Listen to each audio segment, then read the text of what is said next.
El 3 de mayo de 2007, Madeleine McCann desapareció de su cama mientras se hospedaba en un apartamento turístico en Praia da Luz, en Portugal. Su desaparición atrajo un gran interés internacional y tuvo una de las mayores coberturas mediáticas de la historia. Los padres de Madeleine fueron sometidos a un intenso escrutinio y afirmaciones infundadas de participación en la desaparición y muerte de su hija. Y es que este caso ha estado sujeto a todo tipo de conspiraciones y teorías. Durante los últimos días ha explotado una noticia en las redes debido a que una chica polaca, Julia Wendel, cree que puede ser la desaparecida Madeleine. Como puedes ver en su perfil de Instagram, Julia lleva días publicando información y pidiendo ayuda para contactar con los padres de Madeleine para poder hacerse la prueba de ADN. Pero no estamos aquí para analizar el caso de Madeleine, sino para comentar todo lo que se refiere a la situación de Julia, la información aportada en redes, a los distintos testimonios y sobre todo para comentar y analizar los distintos aspectos psicológicos que este tipo de casos tiene en todo lo que se refiere al trauma, al estrés postraumático y a un entorno hostil y negligente que en este tipo de situaciones la verdad que pueden generar que las mentes más tranquilas terminen fragmentadas.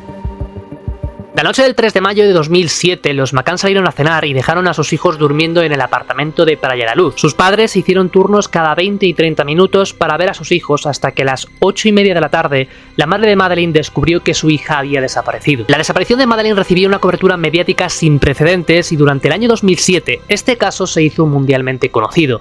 Por aquel entonces, Facebook y Twenty eran las principales redes sociales del momento, y la información sobre este caso circuló como la pólvora en posts y grupos de dichas redes. Y es que todo el mundo contaba con esta información. El acceso a la información sobre el mundo es lo que en términos psicológicos conocemos como memoria declarativa, como por ejemplo saber que la capital de Francia es París. Esta memoria se construye a través del proceso de socialización que vivimos todos. Y en muchas situaciones este tipo de casos y la cobertura mediática de los mismos determina que formen parte del imaginario colectivo por lo mucho que nos llegan a marcar. En este post de Instagram, por ejemplo, ella habla de sus primeros recuerdos. No recuerdo la mayor parte de mi infancia, pero mi primer recuerdo es muy fuerte y se trata de vacaciones en un lugar cálido, donde había playa y edificios blancos como apartamentos. Recuerdo que vi tortugas en la playa, era pequeña, una bahía, como recuerdo vi tortugas. Y también había niños que trataban de tocar esas pequeñas tortugas. Sin embargo, no veo a mi familia en este recuerdo. Me llama muchísimo la atención que en este post enfatiza de un recuerdo que no tiene del todo claro como nubloso, pero que además enfatiza mucho en las sensaciones corporales. El recuerdo de las sensaciones corporales como el calor, el frío o el asco son de las cosas que más se recuerda a nivel somático, porque el cerebro guarda memoria de este tipo de recuerdos. Y son memorias que no se pueden borrar. Un aspecto fundamental en el trauma y en los abusos. My earliest memory. And I have to say that I don't know if this is a memory from Portugal. Okay, I don't know, maybe it's from another holidays or something like that, but this is my earliest memory. It's a beach and sea or ocean. On the beach there were something like little river, but it's line river. I think that in English it seems like bay. There were turtles, and it was something like children try to get turtles, little turtles on their hands. La información que aporta en este primer recuerdo podría encajar perfectamente con el caso de Madeleine. Sin embargo, tenemos que recordar que la información es completamente pública y que, como te decía antes, forma parte de los datos y del imaginario colectivo, de nuestra memoria declarativa. En este punto es importante destacar cómo a medida que nos desarrollamos y vamos creciendo, nuestro proceso psicológico nos lleva a construir nuestra identidad, nuestra personalidad, quiénes somos. Cuando un niño es pequeño, este proceso sufre cambios y modificaciones a raíz de las experiencias que vive a su alrededor y con la gente de su entorno. Y el proceso de construcción de la identidad es algo que, como veremos más adelante, es vital en este caso. Seguramente la mayoría de nosotros tenemos el típico álbum de fotos familiar donde nos podemos ver a nosotros mismos de pequeños, cuando éramos bebés o cuando teníamos poca edad, y donde podemos ver ese recorrido de nuestra vida. Y es que este proceso es vital a nivel psicológico. Tener fotos, tener testimonios de la gente de nuestro alrededor, familia y amigos, que nos permitan corroborar ese proceso de nuestra identidad, ser quienes somos, tener un sentimiento de pertenencia. En su cuenta de Instagram, Julia ha estado compartiendo fotos en los que ha indicado las similitudes que hay entre Madeleine y ella misma de pequeña. Desde lunares en la cara hasta el mismo tipo de hoyuelo, incluso fotos de recreaciones de Madeleine a distintas edades, en comparativa con ella misma a esa edad. Y la verdad, no sé tú, pero hay bastante parecido. Julia también ha compartido fotos comparando el parecido entre Gary, el padre de Madeleine, y ella misma. Si antes os he hablado del proceso de construcción de identidad, en este punto también es vital destacar, en este tipo de casos, el sentimiento de pertenencia, porque el ser humano, como especie social que es, necesita pertenecer y si no pertenece busca desesperadamente una forma de lograrlo. Por la información que tenemos hasta ahora, vemos que Julia necesita cubrir un sentimiento de pertenencia y dar sentido a este proceso de identidad, identificar quién es ella realmente. La pregunta es ¿por qué? Uno de los rasgos más característicos de Madeleine era el coloboma en su ojo izquierdo. Se trata de un defecto congénito en el iris que, como veis en la imagen, está presente en ambas, aunque en el caso de Julia no es tan pronunciado. Esta corrección puede darse mediante cirugías que en el caso de Julia menciona no recordarla por haber sido muy pequeña, información que por cierto ha sido corroborada por un médico al que supuestamente ella misma ha acudido. Las operaciones normalmente ya de por sí son hechos traumáticos, pero si lo enfocamos más a un niño o una niña, es incluso más pronunciado, porque un niño no tiene los recursos con los que cuenta un adulto. De hecho, es muy frecuente que cuando un niño tiene una operación de pequeño, tienda a olvidar parte de esos recuerdos, o al menos de ciertas sensaciones o emociones asociadas a ese momento tan desagradable. Pero como con toda la información de la que dudamos, lo interesante cuando nos sintamos así es consultar a fuentes fiables, como te decía antes, fotos, testimonios de familiares o amigos y en definitiva información que nos pueda aportar la veracidad y el sentido de identidad a lo que está pasando, algo que en este caso no ha sido posible. Es especialmente llamativo que Madeleine desapareció a los 3 años de edad y Julia solo tiene fotos después de dicha edad. No hay fotos de ella de bebé. Este último dato es importante por 2 motivos. El primero porque es especialmente sospechoso, la verdad, y el segundo porque incrementa la sensación de incertidumbre y desconcierto ante su origen. Que tus propios padres no tengan fotografías de ti misma de pequeña, de ti gateando o en la cuna, es algo a destacar, ya que denota cierto desinterés y afectividad o una posible negligencia, algo que confirmaremos más tarde. Quiero enseñaros ahora un texto que le manda la madre de Julia a la propia Julia. Nunca lo pediste, escribes que tu familia no quiere un test genético, estás caminando por el límite. En algún momento dejarás cenizas tras de ti y ninguno de nosotros te cogerá el teléfono. El texto, evidentemente, como habéis podido comprobar, sigue, pero sin duda denota un tono bastante hostil. Y seguramente estás pensando que en este tono, evidentemente, y de forma lógica, hay un enfado, una frustración por todo lo que está moviendo Julia y por el impacto que está causando en redes. Sin embargo, detrás del enfado siempre hay una emoción mayor, el miedo. Tanto por estas palabras como por otros detalles y conversaciones que la propia Julia ha compartido de que su madre, ante esta actitud de ella, lo único que ha hecho ha sido reírse o pasar por alto.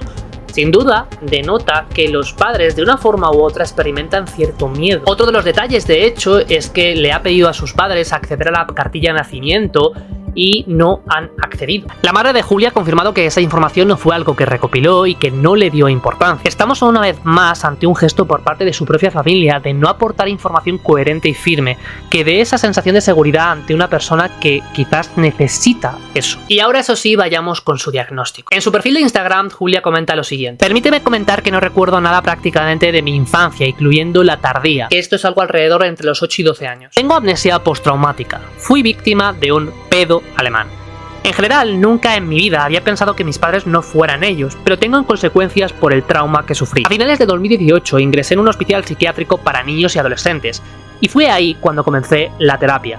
Antes de eso fui a varios psicólogos, pero apenas lo recuerdo. Durante la terapia empecé a preguntarme muchas cosas, a reflexionar mucho y a hacer preguntas incómodas a mi familia. He estado diagnosticada con trastorno de estrés postraumático severo y depresión. Tengo una personalidad inestable emocionalmente.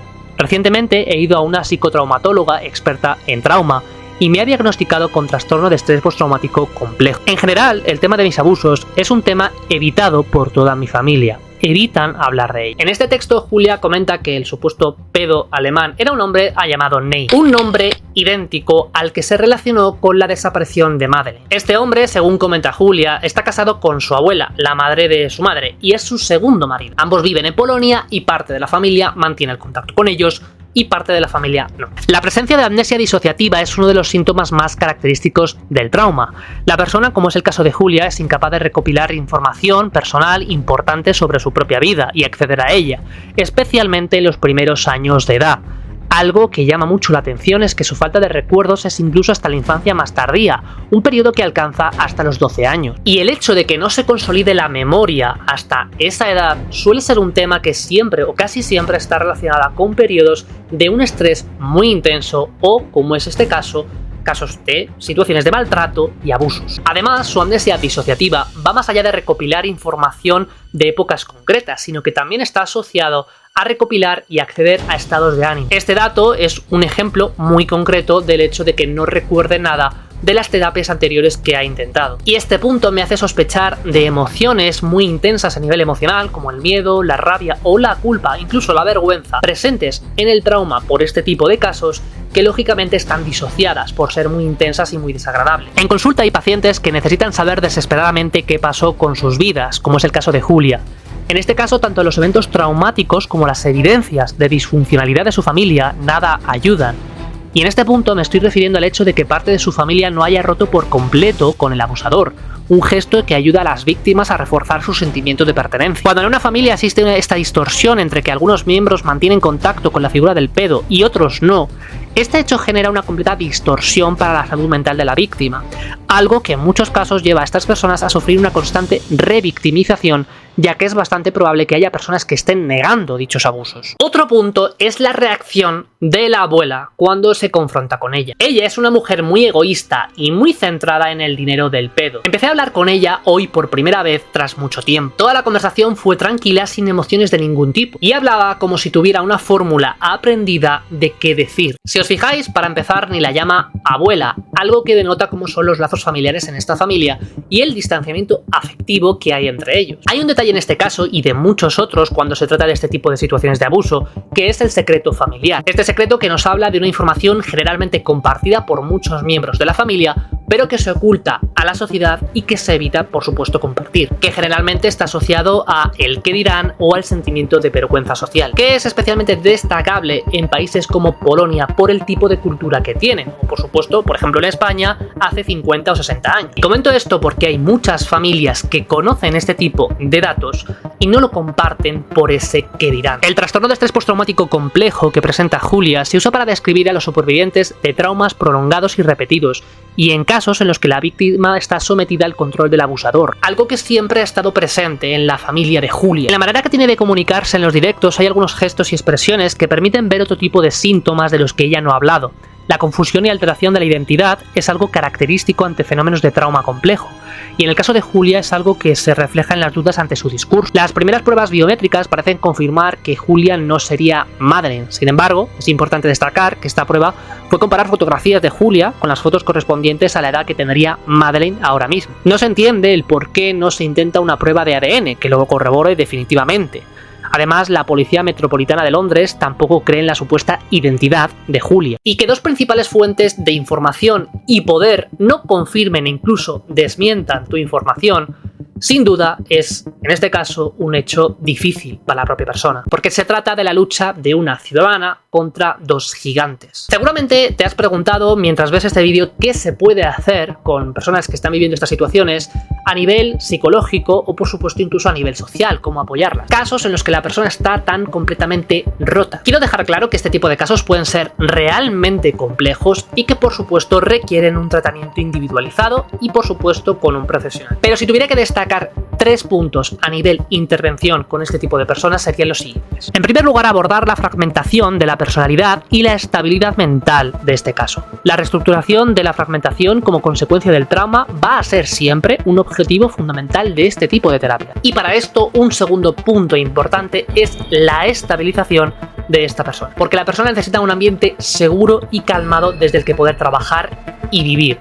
Y por supuesto, para esto va a ser muy importante el establecimiento de límites, tanto con su propia familia como, por supuesto, con las situaciones que le generan o activan esa sensación de ansiedad y ataque de pánico constantes, que seguro lo sabrá. Y el tercer punto, y para mí el más importante, es enfatizar en la relación entre el psicólogo y ella. Porque un aspecto fundamental de este tipo de casos es que si son personas que siempre han vivido en entornos hostiles, marcados por la negligencia, el abandono y el maltrato, necesitan entornos seguros y personas en las que confiar y en las que confíen en ella. Este último punto será especialmente importante, ya que las personas como Julia son personas susceptibles de ser manipuladas o ser víctimas de mensajes fraudulentos o carentes de evidencia científica. Durante los últimos días, Fia Johansson, una medium que cuenta en redes sociales con miles de seguidores, se ha puesto en contacto con Julia. Esta mujer se dedica a buscar a personas desaparecidas con sus dotes especiales, tal como avisa en su página web. Más allá de lo que cada uno podáis pensar de este tipo de prácticas,